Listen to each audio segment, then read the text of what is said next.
May napanood akong video sa Facebook na meron yung isang teacher tapos nandun sila sa loob ng klase. Siya ay math teacher. So nagtuturo may nilagay siyang math problem doon sa blackboard. Tapos sabi niya, who can solve the equation? Who can solve the problem? Sabi niya. So merong estudyante doon, tumayo siya.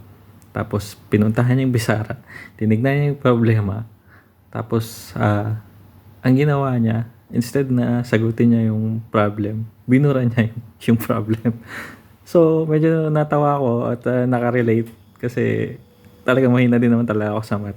Pero, isa pang relatable na ano doon. Ang motto ko kasi about problem is saka mo na lang isipin ang problema kung meron ka ng solusyon. Di ba? Kasi katulad na nakasabit sa scriptures doon sa Matthew chapter 6 verse 27, which of you by taking thought can add one cubit unto his stature. So, kung tatagalogin natin, sabi niya doon, sino ba sa inyo ang sa pamamagitan ng kaiisip niya, madadagdagan niya ng isang cubit or 18 inches sa Bible, ang kanyang height.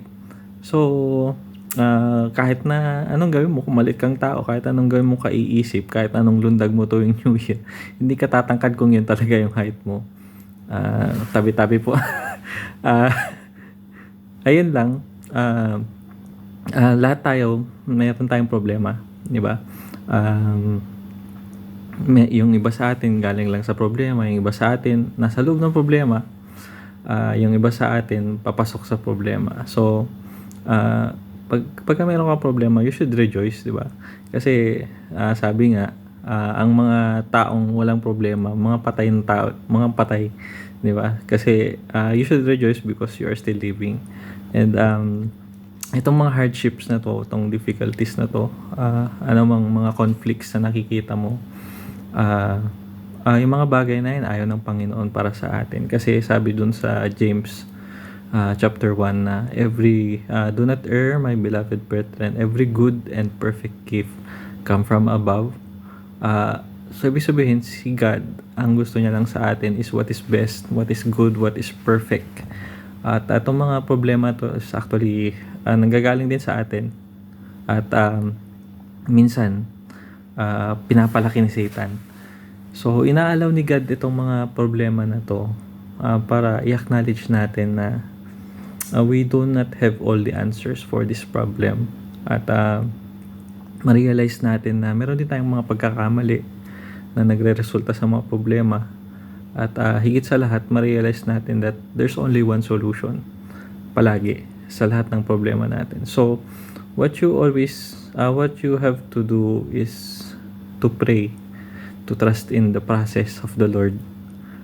Kasi anumang problema niyan, sa snap of the finger ng Panginoon, masusolusyonan yung mga bagay na yun. So, kung ikaw ay worrier, bawas-bawasan natin yung pagiging worrier. Hindi ko naman sinasabi na totally eradicate mo na sa isip mo yung problema.